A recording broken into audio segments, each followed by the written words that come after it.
Sí se ve, profe, el Power. Ya, súper. Bueno, entonces, esta clase ya nos toca ver dos temas. Primero vamos a ver algo sobre cromosoma Y, un poco, y después la segunda clase es sobre introducción a la filogeografía. Bueno, a pesar de que este curso es eminentemente DNA mitocondrial, vamos a hacer una clase de cromosoma y de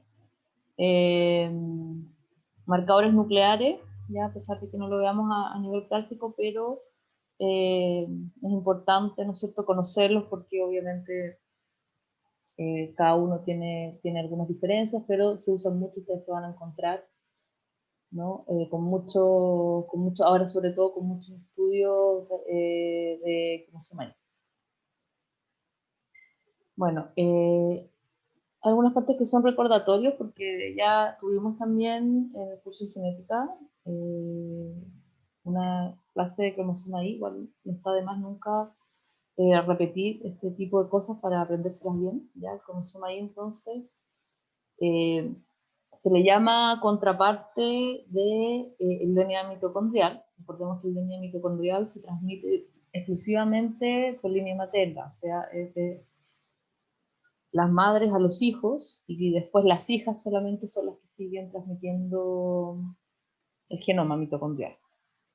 Entonces, una de las críticas que se le hace, ¿no es cierto?, es que todos los análisis que nosotros vemos o que hacemos con DNA mitocondrial se observa el linaje femenino dijéramos, de la población. Y en ese sentido, entonces, estudiar el cromosoma Y, que se transmite obviamente exclusivamente desde vía paterna, padre los hijos, viene a ser entonces como la otra contraparte, ¿ya? Tienen varias similitudes y varias diferencias con el DNA mitocondrial, que son interesantes de resaltar.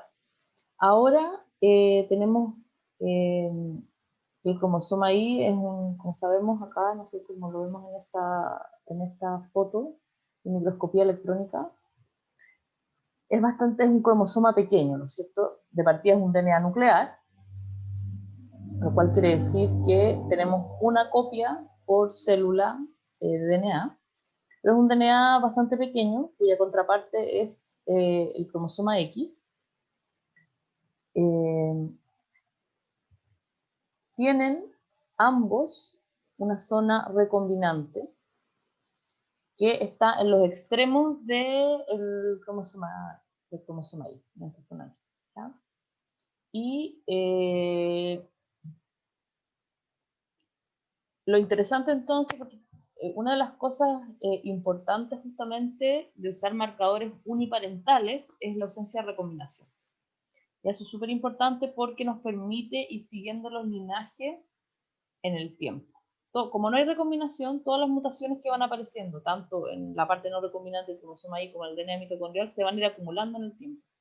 Entonces, en teoría, nosotros podemos agarrar lo que hay hoy día y tratar de reconstruir de manera más sencilla cómo habría sido entonces este cromosoma Y ancestral.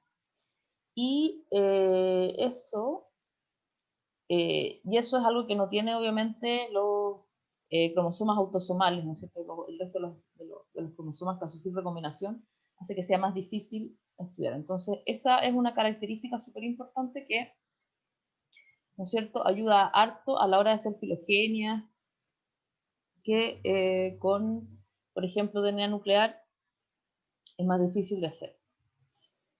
El cromosoma Y, a pesar de que es un cromosoma pequeño, igual es grande, ya si nosotros lo vemos en comparación con el DNA mitocondrial. Tiene 60 millones de pares de bases. El DNA mitocondrial tiene 16.560 y algo, 69. Y entonces es una cantidad enorme ya de genoma, si lo comparamos con el DNA mitocondrial. Y eso va a hacer que hayan algunas dificultades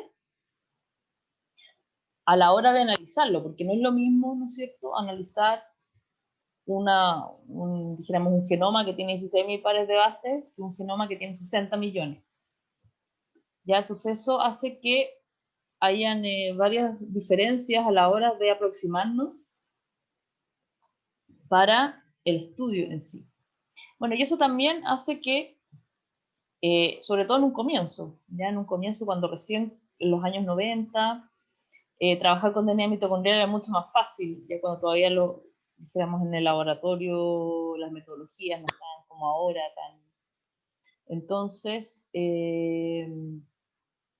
claro, eso dijéramos, si uno va a la historia, ¿no es cierto? En un primer momento había mucho DNA mitocondrial y poco cromosoma Y. Y en la medida de que se fue mejorando las técnicas de laboratorio, las técnicas de secuenciación y de análisis, entonces cada vez se ha podido estudiar más y más y más, ya existen más, ahora existe muchísimo, ¿cómo se dice? Muchísimo estudios con cromosoma Y, que les voy a subir ¿cómo se llama? Un paper que salió hace poquito con DNA antiguo, bien interesante, donde analizan cromosoma Y de Denisova y de Neandertal, ¿ya? Lo cual es bien interesante que se haya podido hacer, porque como les digo, las dificultades para trabajar, estamos hablando con DNA antiguo, son mucho mayores en el cromosoma Y, por ejemplo, que en el DNA mitocondrial, incluso con ciertos autosomas. ¿Qué es lo que pasa? Bueno, este es un cromosoma bastante especial. Si, las porciones recombinantes son muy pequeñas, ¿ya? Solamente de 3 megabases, o sea, 3 millones de pares de bases. Eso quiere decir que tenemos más de 50 millones de pares de bases de zona no recombinante, dentro de la que podríamos técnicamente entonces trabajar. Sin embargo, este es un DNA, o sea, este es un cromosoma que contiene muy pocos genes, ¿ya? Bueno, y de esos solamente 30, o sea, ahí te codifican para 38 proteínas diferentes.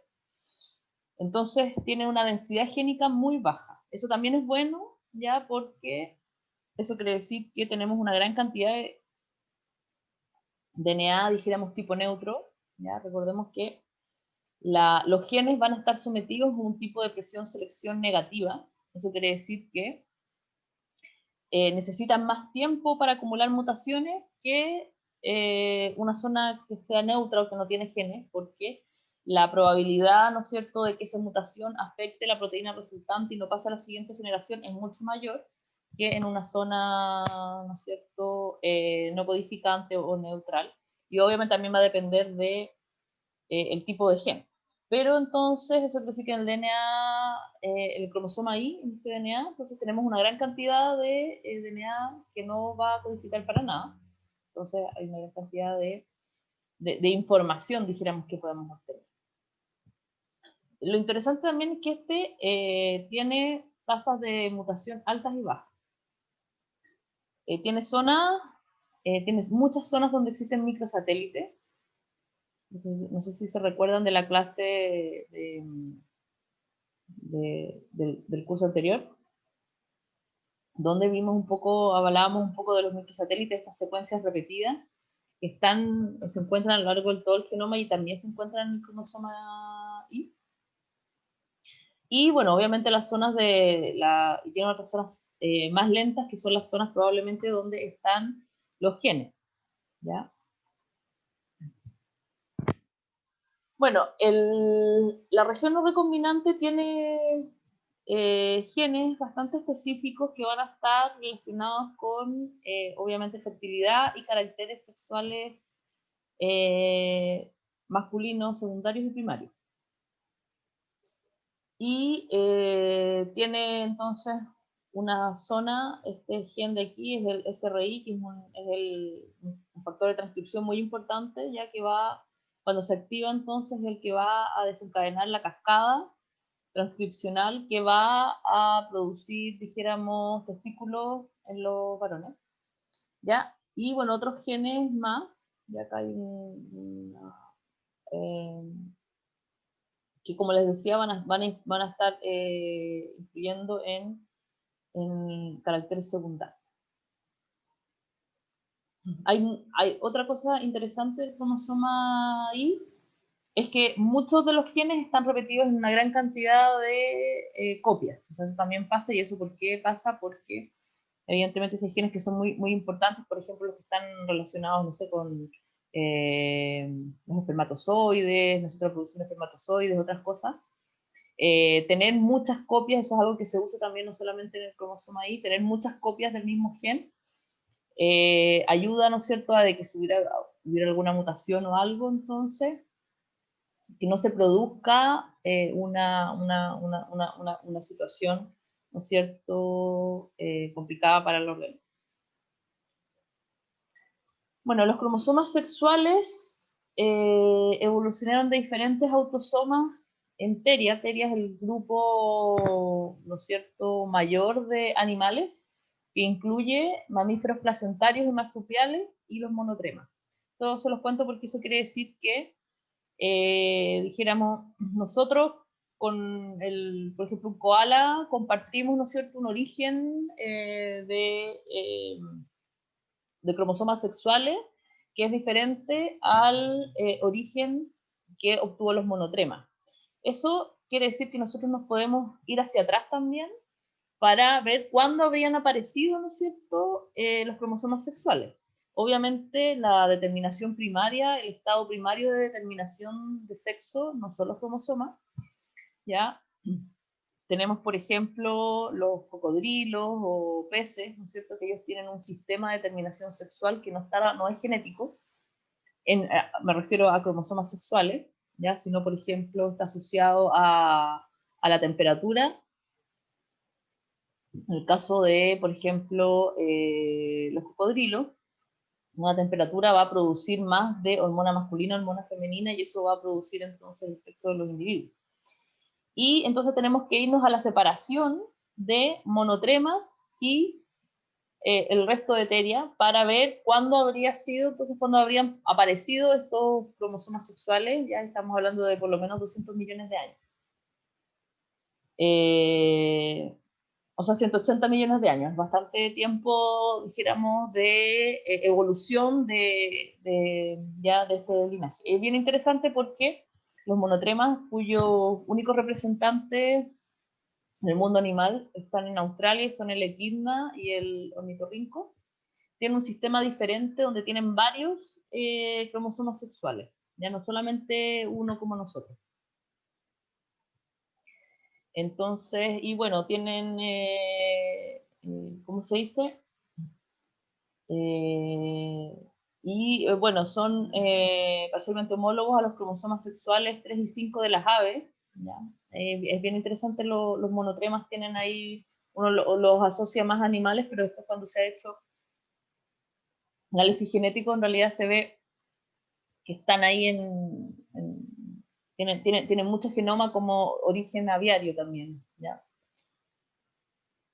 No porque estén relacionados con las aves, sino porque comparten este ancestro común, ¿no es cierto?, que ya, ¿no es cierto?, hace muchos millones de años. Entonces, y bueno, entonces los cromosomas sexuales de los Teria entonces habrían emergido luego de la división ya de Teria monotrema hace por lo menos 180 millones de años.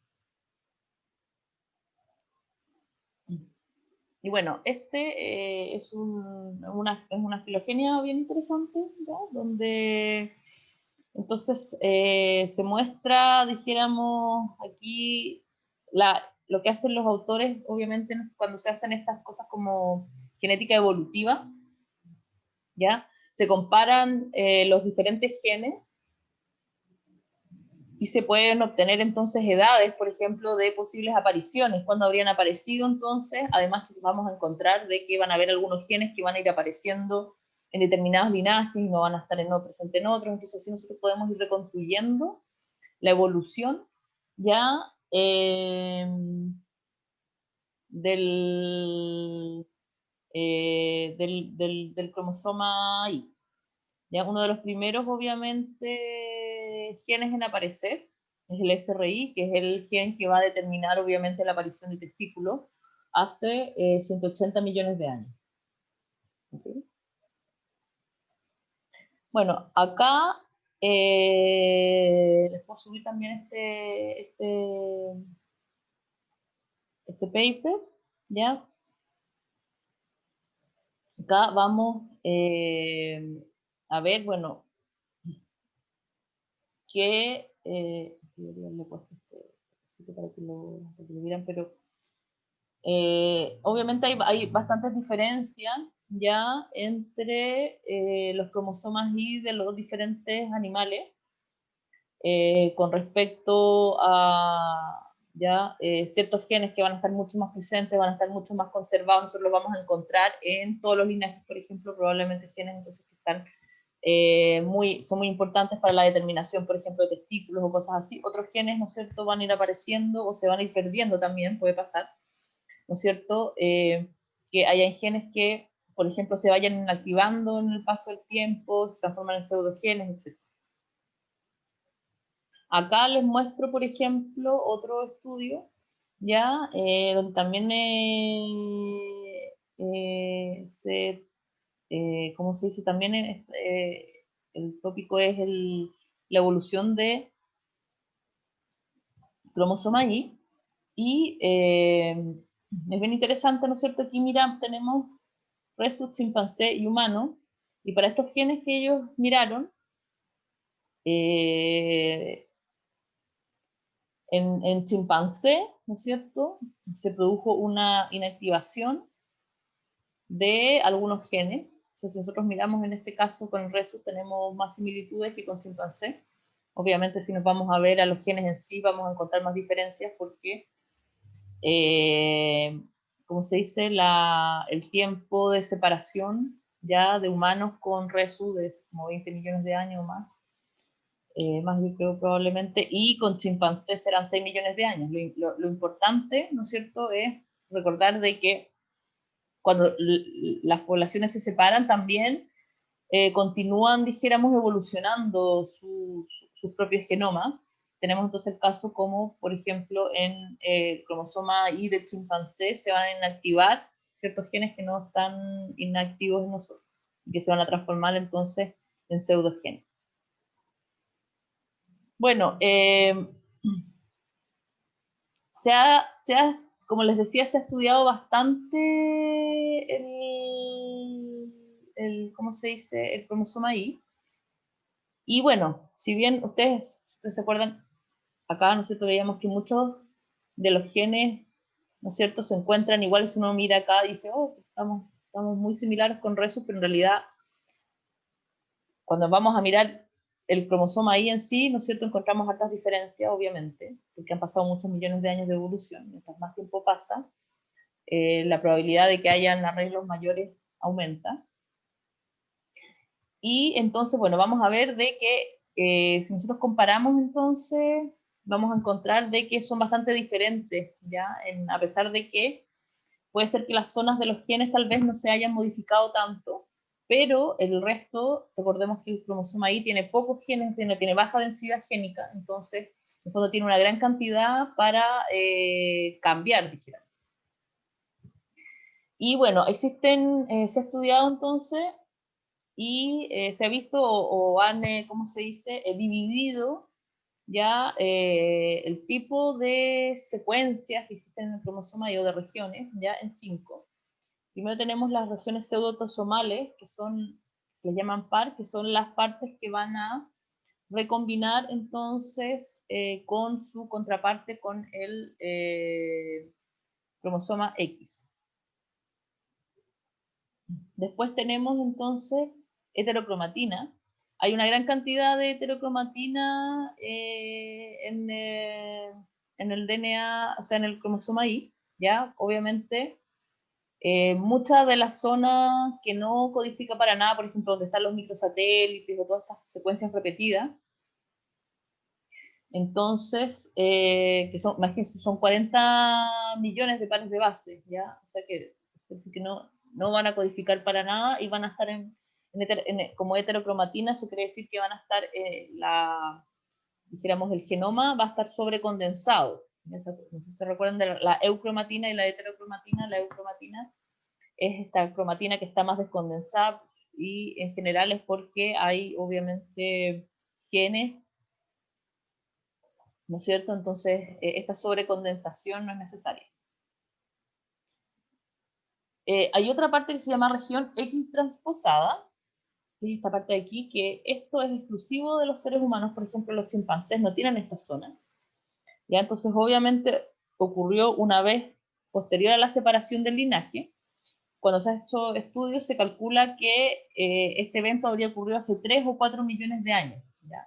O sea, podríamos estar hablando que es algo que debe haber ocurrido en algún australopitecino por ahí, ¿no es cierto? Hubiera ocurrido en el linaje humano este evento, que es una región igual importante, ya 3.4 megabases, y que eso quiere decir que fue transposada desde el cromosoma X, ya por eso se llama X transposada, y va a contener solamente 2 genes. Tenemos otra región que se llama región X degenerada, y es una versión deteriorada del autosoma ancestral, ya que formó el cromosoma Y, contiene 16 genes de una sola copia, los cuales van a tener homólogos en cromosoma X. Por eso, ¿no es cierto?, es posible estudiar y darse cuenta cuando se comparan esos genes, se van a encontrar entonces que tiene su contraparte, que ya no es exactamente la misma, obviamente. ¿Ya? Y bueno, son bien conservados en primates y tienen funciones celulares básicas. El cromosoma X es uno de los cromosomas más importantes porque tiene una gran cantidad de genes, ya tiene como 1000 genes, tiene muchos genes, dijéramos, en funciones celulares básicas. Entonces, este remanente ya dijéramos, que queda del cromosoma X, si bien entonces la mayoría de los genes van a estar asociados a, dijéramos, caracteres sexuales masculinos o van a ser específicos, no todos, ¿ya?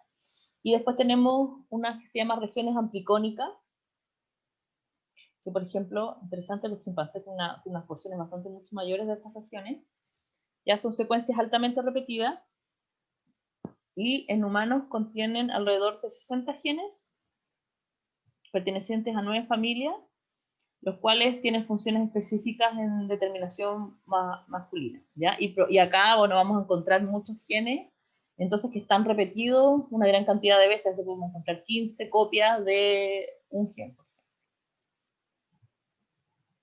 Y bueno, esto ya entonces. Y bueno, van a estar principalmente implicados en las secuencias amplicónicas en la espermatogénesis, ¿ya? Y hay algunos, por ejemplo, entonces, algunos genes que, por ejemplo, como el TSPI, que están repetidos 35 veces. Y aquí vamos a encontrar, es interesante porque, por ejemplo, tenemos algunos, ¿no es cierto?, si vamos a tener, si existe, por ejemplo, un homólogo ya autosomal, o también un ortólogo que se llama, que es la versión de otra especie. Entonces, por ejemplo, hay algunos que los compartimos con ratones, otros que solamente están presentes en chimpancés. Bueno, ¿y cómo habría ocurrido, dijéramos, porque en el fondo tenemos que pasar de un mundo sin cromosomas sexuales a un mundo con cromosomas sexuales? Si nosotros vemos esto, cómo tiene que haber ocurrido la primera aparición dijéramos, de esta manera, ¿ya? Dijéramos, de determinación sexual hace 180 o 200 millones de años atrás. Obviamente, tienen que haber aparecido de autosomas, ¿ya? Y entonces, autosomas que van a transformarse, van a dejar de ser autosomas para transformarse en cromosomas sexuales, ¿ya? Entonces, vamos a tener, pueden haber duplicaciones, por ejemplo, cromosómicas, probablemente hayan aparecido de duplicaciones, ¿no es cierto?, de cromosomas completos. Y bueno, el primer paso, dijéramos, es que adquiera entonces algún gen, ¿no es cierto?, que vaya a poder determinar el sexo en la especie, ¿ya? Como por ejemplo el gen SRI. ¿Se recuerdan que ese es el gen, es uno de los genes más antiguos que se encuentra presente en todos los animales, es muy conservado? Y entonces el primer paso, dijéramos, para la evolución es que uno de esos dos genes, obviamente no pueden ser los dos, porque tiene que haber solamente uno que contenga, ¿no es cierto?, el set de, por ejemplo, que pudiera ser una determinación de marcador sexual, como por ejemplo determinar los machos. Bueno, eso va a ser entonces que se van a producir en esta zona, ¿no es cierto?, que va a ser exclusiva, se van a acumular mutaciones, ¿ya? Porque una de las cosas que tiene que pasar también es que deje de recombinarse esto, porque a la medida que se recombina, ya obviamente no podemos tener un linaje que va a ser específico, un cromosoma que va a ser específico, va a determinar, dijéramos, ¿cómo se dice? Por ejemplo, el sexo en los animales. Entonces, obviamente, una de las cosas que tiene que pasar es que se acumulen muchas mutaciones, de tal manera de que, dijéramos, la recombinación se hace en zonas que son equivalentes genéticamente. Y si yo acumulo muchas mutaciones en una sola zona, entonces la probabilidad de que recombine va a ir disminuyendo, y eso quiere decir, bueno, y a su vez van a ir aumentando las mutaciones. ¿Ya? Y bueno, una cosa entonces que probablemente, porque acumular mutaciones, dijéramos, puntuales, es un proceso lento, entonces probablemente una de las cosas que tienen que haber ocurrido es que haya ocurrido una inversión en esa zona, ¿ya? Entonces esto es bien importante, porque en el fondo, si por ejemplo yo hago las inversiones, ustedes saben que existen, ¿no es cierto?, que a veces ocurren, dijéramos, fragmentos de cromosomas que se cortan y se dan vuelta y se pegan. Y obviamente esos fragmentos, ya, al estar dados vueltas, ya no pueden recombinar de la misma manera que recombinaban antes. Entonces, probablemente que esta inversión de la zona donde están estos cromosomas es un paso muy importante para, ¿no es cierto?, la separación de cromosoma X y cromosoma Y. Y obviamente en el tiempo, entonces, esta zona no recombinante va a ir aumentando en la medida de que se van acumulando mutaciones específicas que van a hacerla cada vez más diferente de el cromosoma X. Y bueno, a lo largo del tiempo, entonces, esta autora, ¿no es cierto?, postula a que finalmente van a haber muchos segmentos, porque el cromosoma X, ¿no es cierto?, es un cromosoma grande, van a haber muchos segmentos que no van a, dijéramos, no van a tener, ¿cómo se dice?, funcionalidad, entonces se van a ir perdiendo a lo largo dijéramos, de la evolución, y eso van a hacer que vaya a ir reduciendo su tamaño cada vez más, obviamente, hasta que llegamos, después de 200 millones de años, ¿no es cierto?, a un cromosoma X y un cromosoma Y muy diferentes a nivel, por ejemplo, de tamaño y de estructura. Y bueno, acá hay dijéramos, otro estudio, ya donde se compara entonces el cromosoma Y de chimpancés con humanos.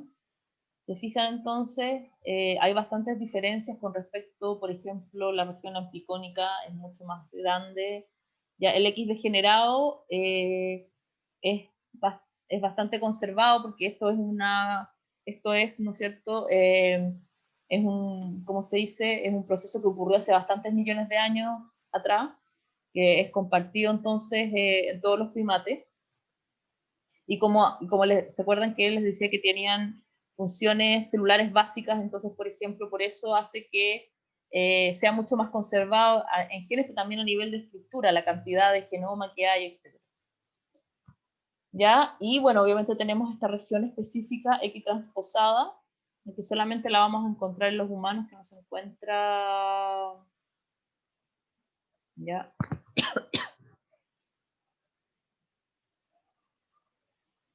Y eso. Profe, ¿y esos dos genes que están en la zona transposada, para qué codifican? No sé, fíjate, no. Voy a buscarlo, pero no sé para qué codifica en este momento. Igual puede ser por el pelo, ¿no? O algo así, porque los primates tienen más pelo, puede ser. Uy, no tengo idea, no tengo idea. Lo voy a buscar porque también cuando estaba ahí, como, sí, puede ser algo, debe ser algo, claro, debe ser, no sé si el pelo, yo creo que es algo más, probablemente más, probablemente alguna función más básica, porque en el fondo como es bastante conservada, cuando uno se encuentra zonas o genes o zonas, regiones que son bastante conservadas en general, ya no, obviamente no siempre pasa, pero en general tienen funciones celulares bastante básicas o bastante importantes a nivel ¿ya? De la fisiología, etcétera. Ya, y eso entonces es como para, en el fondo, conversarles de cuál es la estructura del cromosoma Y, ¿ya? Bueno, como les decía, entonces el cromosoma Y tiene, al ser un autosoma, ya porque es un autosoma, eso quiere decir que para trabajar en laboratorio, entonces, como les decía, tiene estas complejidades ya un poco mayores, porque tenemos menos DNA por célula, por lo cual quiere decir que tenemos menos DNA por cantidad de tejido, además, ya que, por ejemplo, el resto de los autosomas son 2 copias, y ahora con el cromosoma Y tenemos una, o sea, tenemos la mitad del DNA que cualquier otro autosoma, pero además es complejo de trabajar porque tiene muchas secuencias repetidas, muchas zonas de DNA que es heterocrómica, ¿ya? Por ejemplo, si comparamos con los chimpancés, es bastante poquito, no me había dado cuenta. En cambio, los seres humanos tenemos una gran cantidad de estas zonas, ¿no es cierto?, repetidas que no codifican para nada, que están como heterocromatinas. Entonces, cuando nosotros queremos hacer un estudio poblacional, nosotros lo que nos interesa, ¿no es cierto?, es tener información, es tener variabilidad. Buscar las zonas, entonces, dentro del cromosoma Y, donde vamos a obtener, dijéramos, ¿no es cierto?, polimorfismos o lo que haya para poder hacer estudios poblacionales. Eso no es tan sencillo como ocurre en DNA mitocondrial. Esa es otra razón por la que el DNA mitocondrial, por ejemplo, se usa mucho más como marcador, porque dijéramos, si nosotros tenemos una dificultad técnica que es muy grande a la hora de enfrentar el marcador, obviamente eso retrasa y aumenta, dijéramos, hace más difícil incluso, ¿no es cierto?, poder estudiarlo, etc. Y bueno, con cromosoma Y ha sido compleja la situación, producto de la estructura, dijéramos, natural que tiene este cromosoma, ¿ya? Con respecto a que tiene poca cantidad de genes. Usualmente los genes a nosotros no nos interesan, tal vez, dijéramos, a ver, ¿cómo les digo? No es que a uno no siempre quiera, dijéramos, cuando uno está estudiando genoma, siempre quiera zonas rápidas, ¿ya? Ahí, cuando uno está haciendo estudios poblacionales, nos va a interesar tener zonas más lentas, ¿ya? Que van a tener polimorfismos que son más estables, que nos van a permitir, por ejemplo, ¿cómo se dice? Determinar ciertos haplogrupos. ¿Ya? Yo no puedo determinar un haplogrupo, y esto es para cromosoma Y y para cualquier otro, en base a mutaciones, por ejemplo, que son homoplásicas o que cambian mucho, que tienen tasas mutacionales muy rápidas. Yo necesito tener polimorfismos que sean estables, evolutivamente estables, que no van a estar cambiando todo el tiempo. Entonces, obviamente, que no es que no nos interesen las regiones, dijéramos, las regiones génicas en el cromosoma Y también nos interesan. Y bueno, eso es bueno porque tiene zonas que son lentas y zonas que son rápidas. Ahora, ¿cómo nosotros nos aproximamos a estudiar, dijéramos, un cromosoma que tiene 60 millones de pares de base? El DNA mitocondrial es bastante sencillo porque nosotros podemos secuenciar, tenemos la región control, que podemos secuenciar 1200 pares de base y vamos a tener una gran cantidad de información.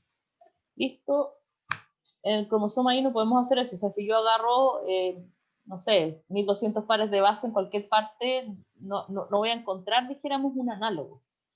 ¿Ya? No tengo un análogo en el cromosoma Y tengo las zonas de los microsatélites, sin embargo las zonas de los microsatélites no se trabajan de la misma manera porque las repeticiones hace que sean mucho más difíciles de secuenciar, o sea, es todo el sistema es completamente distinto.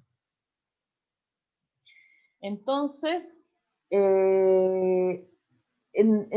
dijéramos en el cromosoma, y cuando nos acercamos a estudiar a nivel de poblamiento, vamos a tener dos tipos de marcadores, ¿ya? O dos maneras en el fondo de aproximarnos al. Una vez, por un lado, van a estar los SNPs, ya que también hemos hablado de los SNPs, que son estas mutaciones puntuales, únicas, que tienen una característica que es que son bastante estables, ¿ya? Un SNP que muta mucho no va a ser usado, dijéramos, en estudios poblacionales. Y después tenemos los STR, que son las repeticiones en tándem, que no existen obviamente en el DNA mitocondrial, es un tipo de DNA exclusivo de el DNA nuclear, ya lo encontramos en el cromosoma Y y en el resto de los autosomas. Ustedes van a, no sé si recuerdan, en la clase, esto fue del primer curso, ¿no es cierto?, que decía el profesor Mauricio Moraga, donde él hablaba también en forense de los kits, que hay kits específicos de STR para cromosoma Y. Tenemos kits de STR para autosomas, pero también tenemos kits específicos de STR para cromosoma Y. Y bueno, entonces tenemos por un lado estas mutaciones que van a ser lentas y que nos van a permitir describir haplogrupos de cromosoma Y tenemos los STR, que son estos microsatélites que son súper rápidos y que en realidad sirven más que para ver cosas más evolutivas, profundas, para ver cambios poblacionales, etc.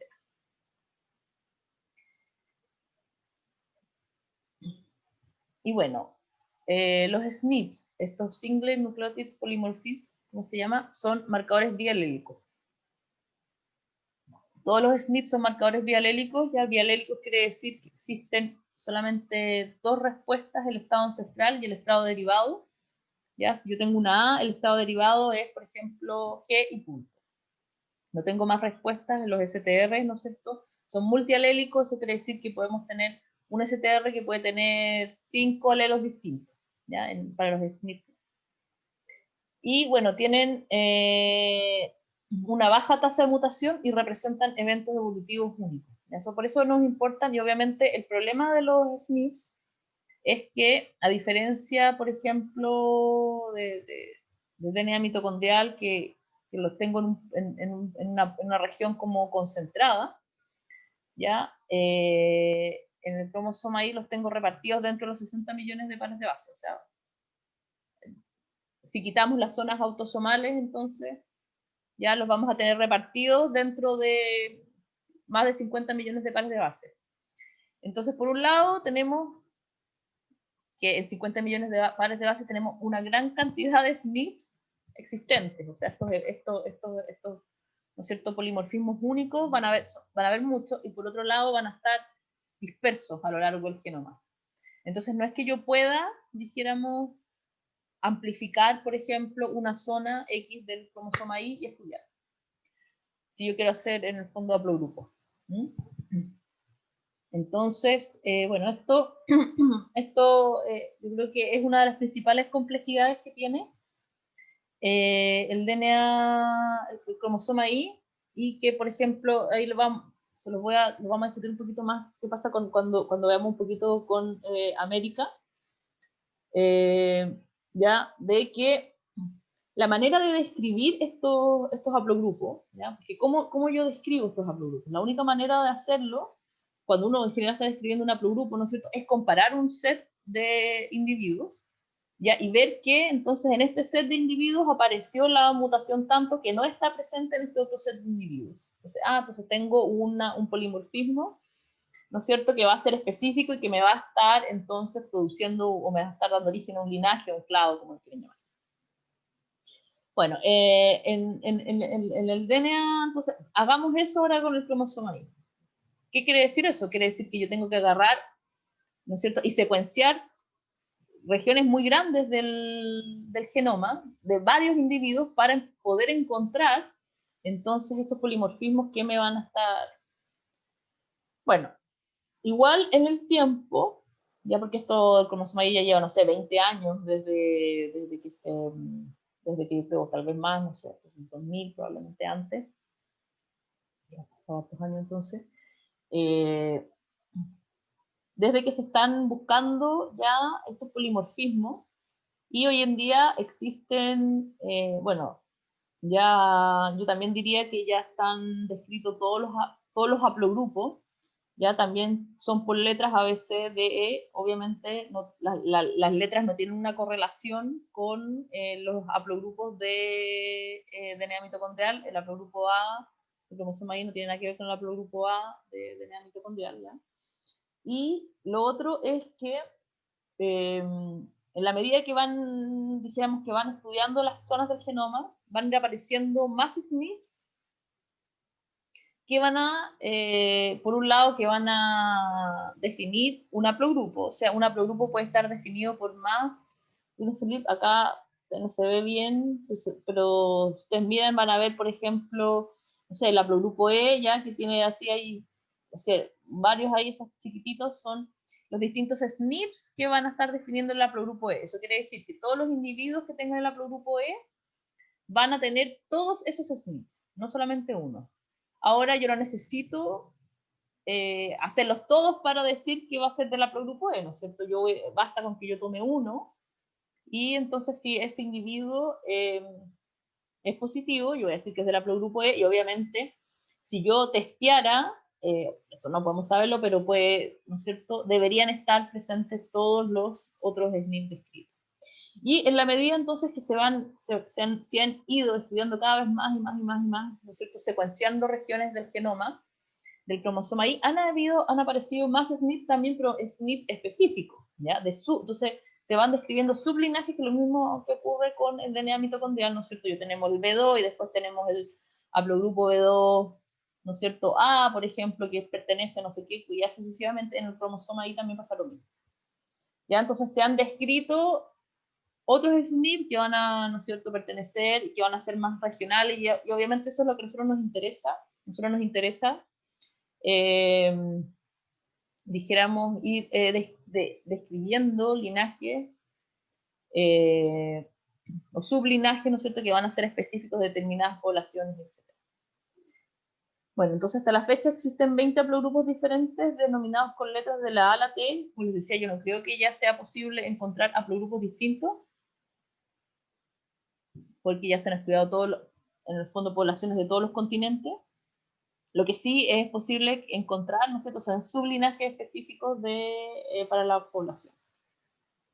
Y hay otro problema, bueno, esta es del 2008, ya está como desactualizado. Entonces, en el fondo, las mutaciones, dijéramos, en aquel momento eran 500, casi 600, y ahora deben ser miles probablemente. Entonces eso complejiza también harto, porque hay una cantidad de SNPs, y en realidad el tema es súper complicado, ¿eh? Súper complicado porque, por ejemplo, para poder describir nuevos linajes, entonces lo que yo tengo que hacer es secuenciar porciones grandes del genoma. Antes, cuando no estaba la secuenciación de última generación en el NGS, era prácticamente imposible hacerlo, porque además el cromosoma, y además de que es muy grande,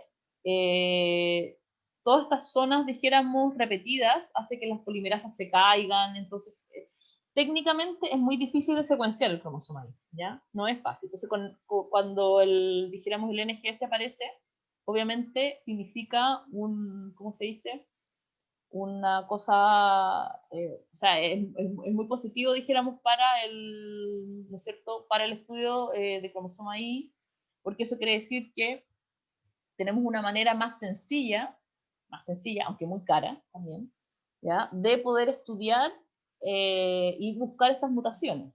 Ahora, no sé, tenemos que secuenciar porciones muy grandes, no sé, probablemente miles de pares de bases para poder encontrar estos linajes. Entonces igual sigue siendo una cosa extremadamente cara para poder, en el fondo, describir nuevos linajes, y además que tenemos que secuenciar muchos individuos, que tengo que agarrar una población específica y secuenciar muchos individuos, y después ir haciendo un screening, entonces ir buscando cuáles mutaciones entonces yo voy a encontrar entonces en estos individuos que no voy a encontrar en otros, lo cual eso quiere decir que se ha hecho bien compleja la cosa de los haplogrupos, más bien complejo meterse, estudiar.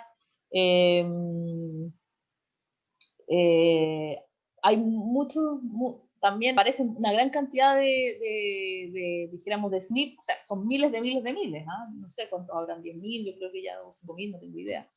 Muchos de esos uno, dijéramos, ni siquiera sabe si realmente son SNP específicos e importantes, dijéramos que van a definir clavos, porque, por ejemplo, pueden estar definidos en base a 5 individuos, y a lo mejor esos 5 individuos, no sé, pertenecen a una misma familia, y en realidad no es un SNP específico o importante para que tenga un valor, dijéramos, poblacional, tiene que estar presente en un porcentaje más o menos importante de una población. Si yo tengo un SNP que está presente en un 1% de los individuos, en realidad, dijéramos, poblacionalmente, ese marcador no tiene relevancia, porque la probabilidad de que yo lo encuentre, o sea, yo tendría que, en el fondo, hacer miles de individuos para encontrar para encontrar el linaje. Entonces, si no tiene por lo menos un 15%, y eso ha sido muy difícil, ¿ya? Y para América tenemos un problema grande, que no se han podido encontrar, dijéramos, realmente marcadores o submarcadores buenos para poder hacer estudios. Bueno, esta es otra manera de representar, ¿ya?, el árbol filogenético, como les decía, ustedes van a encontrar entonces SNP que van a definir los haplogrupos, lo mismo que pasa con el DNA mitocondrial. Ya, por ejemplo, acá está el Q es el M242, es el linaje que va a dar origen ya al linaje americano, y eso quiere decir que todas las personas que son Q van a tener el M242, pero también van a tener el M45, también van a tener el M2526, y así sucesivamente, ¿ya? Van a ir acumulando las mutaciones hasta llegar a, obviamente, el más ancestral, que es un linaje que también, al igual que con el DNA mitocondrial, es de origen africano. Y bueno, esta es una representación. Profe, tengo una duda. ¿Sí? Que la Q va más allá de la TEPO, ¿no? Entonces, ¿eso ya significa que es un sublinaje? ¿Algo así? No. También es un haplogrupo. Sí, es un haplogrupo. Sí. Ah, ya. No está relacionado en ese sentido.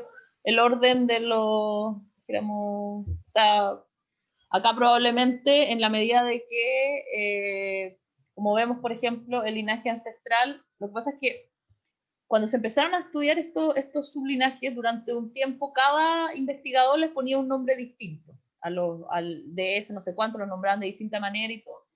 Entonces, llegó un momento, como el año 2000, creo, 2002, por ahí, que había una gran cantidad de información y que era súper difícil, porque en el fondo si uno iba a un dijéramos, a un artículo, entonces el mismo marcador va a estar nombrado de diferente manera, entonces vaya uno a encontrar, entonces lo que hicieron ellos es agarrar toda la información y poner, dijéramos, hacer esta como convención respecto a los linajes, etcétera, ¿ya?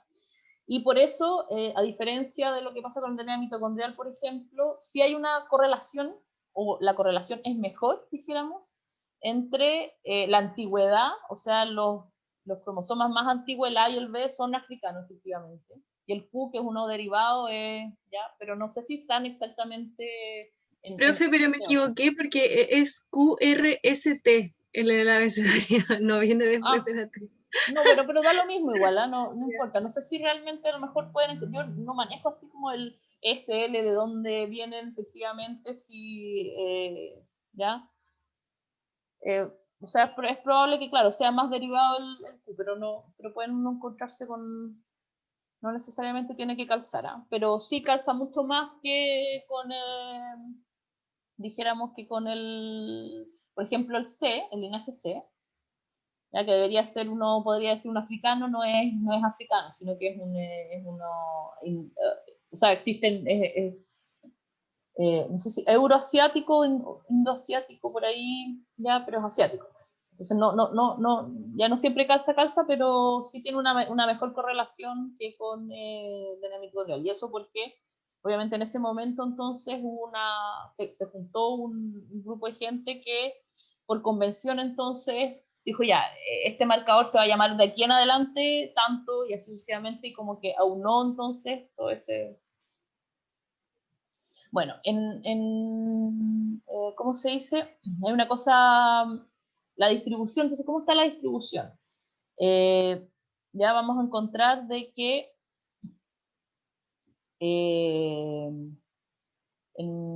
hay una la mayor cantidad de diversidad de linajes ya está en la zona de Asia, en esta zona de aquí, que es la zona probablemente ya de corredores poblacionales por excelencia. Y bueno, vamos a tener una gran cantidad de diferentes linajes, ¿ya? Como les decía, los de África son los más antiguos. Y en América, para América tenemos principalmente un sublinaje descrito que es el Q hasta ahora. Uno solo. Y bueno, estos otros así, ya el otro que se ha descrito es el C, para poblaciones del norte de Norteamérica. O sea, hay unas poblaciones de Norteamérica que es un poco análogo al X2A, probablemente tiene un origen similar, ese porque no se ha encontrado en otras zonas. O sea, Sudamérica me parece que que yo sepa, no se ha encontrado. Y bueno, el Q es un linaje ya de tipo, no solamente se encuentra obviamente en América el Q ancestral. Nosotros en América, dijéramos, tenemos una versión derivada de este Q, que es una versión específica, solamente se encuentra en América, pero el linaje Q, obviamente el mayor, es un linaje que se encuentra en Europa, o sea, en Asia, pero también se encuentra en Europa, ¿ya? Es un linaje bastante antiguo. Y bueno, lo interesante es que también con estos haplogrupos también se ha intentado hacer este mismo, dijéramos, ejercicio que se hace con DNA mitocondrial, ya dijéramos, por donde se encuentran estos distintos linajes, poder, como se dice, describir rutas migratorias, etc. Como les decía, la mayor diversidad de linajes va a estar en esta zona de aquí, ¿ya? Y bueno, y en América tenemos entonces dos, el Q1A, 3A, que ahora ya no se llama así, ahora ya se llama Q1A, 3A, no sé cuánto, 1A, B, C. Ya han descrito en estas otras, dijéramos, manera de, viste, acá está escrito como Q1B2A1. Eso es bien importante, ya que la nomenclatura cambia bastante a lo largo. ¿Por qué? Porque van describiendo más polimorfismos río arriba, entonces cuando describen polimorfismos río arriba, entre el M242 y el M3, que es el SNP que va a definir, dijéramos, eso hace que tengan que cambiarle el nombre al M3, entonces ya va, usualmente para no confundirse tanto, la manera usualmente se determinan estos linajes o se nombran es con el nombre más al lado el SNP. Entonces, por ejemplo, pongo QM3, ¿ya? O QM242, o Q no sé cuánto. ¿Ya? Esa es la manera de hacerlo porque, bueno, y lo importante, entonces, como les decía, ¿qué es lo que nos interesa a nosotros para esto? Es la descripción de sublinaje, ¿ya? Porque en el fondo el Q es un linaje que no nos va a decir mucho. Si tenemos el QM242, puede ser de América, puede ser de Europa, puede ser de Asia. Ahora, dentro de ese Q vamos a tener sublinajes específicos que van a haber Q que van a ser específicos de Asia, Q específicos de Europa, Q específicos de América. A nosotros nos interesa encontrar entonces esos vecinos. Y para América, Bueno, el tema es que el QM3, que es este que está aquí, no sé si ustedes me ven el cursor o no me ven el cursor cuando yo lo muevo. Sí, profe, sí se ve. Se ve, ya. Bueno, entonces aquí está el QM3. Bueno, este es el linaje principal que se encuentra en población americana. Si nosotros vamos a estudiar dentro de, ya sea población de Colombia, Brasil, población nativa, sobre un 80% de los individuos va a tener este linaje QM3. ¿Ya? Y como les decía, ha aparecido un linaje, otro linaje que es este C, un C específico, ¿ya? Pero que solamente va a estar presente en poblaciones de Norteamérica, ¿ya? Entonces, acá es un linaje menor, probablemente ya relacionado con un flujo génico del Holoceno, ¿ya? Algo similar entonces a lo que ocurrió con el X2BA del cromosoma. Ahora, o sea, de DNA mitocondrial. Entonces, ¿qué pasa con el resto? El resto, bueno, el 80% entonces de los individuos en América van a estar acá, en esta zona de aquí. Y estos son otros linajes, en el fondo, que se han ido describiendo río arriba, es esto, ¿no es cierto? Es este pedazo de aquí. El M242 entonces es el Q ancestral, y el M242 no es específico de América, pero todos los, obviamente, los individuos M3 tienen el QM242, pero no es específico, y en la medida entonces que nosotros vamos estudiando, van a ir apareciendo individuos que no van a ser M3 y que van a tener otros linajes, en el fondo que también van a ser americanos, entonces se han ido describiendo otros, ¿ya? Pero están en porcentajes bajos, 5%, 4%, 1%, porcentajes muy bajos. Entonces lo que a nosotros nos interesa es acá, pues acá está dijéramos, la madre, dijéramos, del cordero, de empezar a describir linajes específicos dentro, ya que vayan a, dijéramos, a diferenciar, porque si yo agarro una población de Colombia y sucede que el 80% son QM3, y yo la comparo con una población de Chile, por ejemplo mapuche, y también el 80% van a ser QM3, yo hago un estudio y me van a salir que son iguales, obviamente. Y obviamente yo sé que no son iguales, o sea, hay una historia, ¿no es cierto?, de, no sé, 10.000 años de separación. Entonces necesito encontrar esos linajes específicos que van a ser de la población colombiana y que van a ser de la población, por ejemplo, de Argentina, de cualquier, ¿ya? Y ese es el problema que no se ha encontrado bien para América Latina, ¿ya? No hay, dijéramos, buenos marcadores, o sea, hay creo que 2 linajes que en realidad que justamente son de poblaciones colombianas, que es el M19, y el resto de todos los linajes que se han descrito, que se describen, porque se han hecho esfuerzos, dijéramos, para encontrar estos polimorfismos, porque en estos momentos hacer un estudio en población americana con cromosoma Y no tiene ningún sentido para población nativa, dijéramos, a nivel de haplogrupo, porque como les decía, yo voy a analizar y van a ser todos QM3, entonces no tengo mucho que decir al respecto, no tengo nada en realidad más que decir. Entonces es necesario encontrar esto, y no lo hemos encontrado. Y entonces, porque todos los linajes que, por ejemplo, el SA01, ¿ya? Que dicen, ¿ya? Que derivan de este dijéramos, de esta primera oleada migratoria, están en un 1% de la población.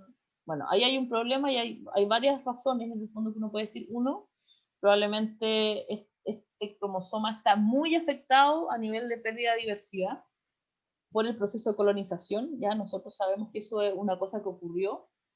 No le pasó lo mismo, en el fondo, la población masculina nativa sufrió de manera diferente que la población femenina, dijéramos, ¿ya? Y nosotros vamos a encontrar eso cuando analizamos poblaciones urbanas. Por ejemplo, Chile es un caso súper emblemático en ese sentido, porque si nos vamos a mirar DNA mitocondrial, una población de Santiago, el 80% de la población va a tener un haplogrupo mitocondrial de origen americano versus un 15% en cromosoma Y. Ya, eso quiere decir que tenemos una pérdida de diversidad del cromosoma Y súper grande para las poblaciones nativas de Latinoamérica y de América en general, obviamente. Y entonces eso puede estar influyendo en que cuando nosotros estamos estudiando este marcador, entonces todos son iguales, ¿ya? Porque la pérdida de diversidad que hubo fue muy grande. Pero también puede ser que no lo hayamos encontrado, porque el cromosoma Y es muy grande también. Y obviamente para describir estos linajes ya se requiere un trabajo súper importante, porque necesitamos entonces secuenciar regiones muy grandes de poblaciones, ¿no es cierto?, de muchos individuos, entonces a nivel de costo es muy caro. Y eso obviamente, no sé, pues en Estados Unidos, ahí hay una cosa como interesante de estudiar, dijéramos, sociológicamente hablando, porque el avance del conocimiento se va dando en función de las personas, de los que tienen recursos, dijéramos. La gente en Europa a lo mejor le interesa entonces más estudiar sus propias poblaciones, entonces va a describir muchos linajes, y no va a estudiar, por ejemplo, población americana, porque no tiene, y ellos son los que tienen los recursos, y uno acá no tiene recursos, dijéramos, para poder buscar, sería súper interesante, entonces poder hacer, por ejemplo, buscar algún linaje especial de población, entonces, ¿no es cierto?, nativoamericana de Chile, de Argentina, pero bueno, se hacen esfuerzos, esperemos que a lo largo del tiempo se vayan haciendo. Por el momento no existe, entonces en realidad cuando trabajamos con población nativa, cromosoma Y no hay mucho que decir al lado de los haplogrupos, por lo menos, para los haplogrupos. Ya, bueno, ¿y qué pasa con los short tandem repeat? Son este otro tipo de marcador, ya, que son estas repeticiones, ¿no es cierto?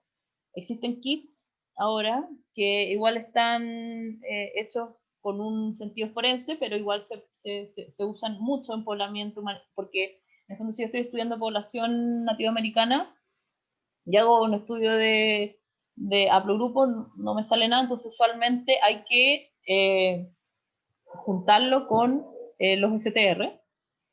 Los STR tienen el problema que son demasiado rápidos, entonces sirven como para ver eventos poblacionales más cercanos en el tiempo, no nos podemos ir muy atrás. No sé, ahí entonces en el fondo tenemos ese problema, dijéramos, con el cromosoma Y, que tenemos un marcador muy lento, con muy poco variable, versus otro que es muy variable. Usualmente uno tiene que mezclar las dos, ¿no es cierto? Y se hace harto eso. Entonces, en el fondo, la falta de variabilidad del Q se suple con análisis de los short tandem repeat, ¿ya? Que tienen varios alelos, ¿no es cierto? Entonces tenemos mucha variedad. Si nosotros hacemos 12, por ejemplo, STR es distinto en una población, es poco probable que encontremos dos individuos que sean iguales. Pero como también son STRs igual, podemos seguir filogenias igual, entonces se pueden hacer algunos estudios filogenéticos usando los STR, que no es el marcador conveniente para hacer, porque son demasiado rápidos, entonces eso quiere decir que hay mucha homoplasia en estos marcadores. Eso quiere decir que yo puedo tener muchos individuos que van a tener el alelo 8, y en realidad van a tener el alelo 8 porque en ambos individuos en el fondo mutó de manera independiente y no porque compartan un ancestro común que tuvo el alelo 8. Ese es el principal problema cuando uno se STR. ¿Ya? Pero bueno, ya, esa era no sé si tienen alguna duda, vamos a... para esta clase, ¿ya tienen alguna duda al respecto de cromosoma Y que les haya quedado? Porque lo que vamos a hacer ahora es un pequeño recreo. ¿Ya? Voy a dejar de grabar.